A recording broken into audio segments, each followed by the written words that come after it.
कोतवाली टीम द्वारा लगातार शराब से लेकर जुआ सट्टा जैसे अपराधों में संलिप्त अपराधियों के ऊपर कार्रवाई किया जा रहा है। इसी कड़ी में कोतवाली टीम द्वारा सट्टा पट्टी लिख रहे युवक को घेराबंदी कर गिरफ्तार किया गया है।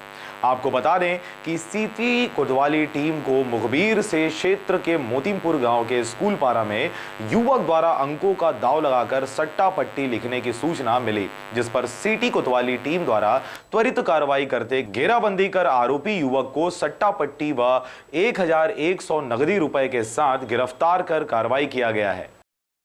19/9/18 को हम सब स्टाफ ग्राम मोतीमपुर गए मुखबिर की सूचना पर। वहां पर स्कूल पारा में मनोज चेलकर नाम का व्यक्ति अंकों का दांव लगाकर सट्टा पट्टी लिख रहा था, जिसके कब्जे से 1100 रुपये जब्ती किए। थाना लाकर समक्ष गवाहों के मुताबिक जब्ती पत्रक के 1100 रुपये जब्त कर पुलिस कब्जा लिया गया। अपराध धारा सबूत के सक्षम जमानत के पेश करने पर जमानत मुचलका पर छोड़ा गया। विवेचना जारी है, अग्रिम कार्रवाई की।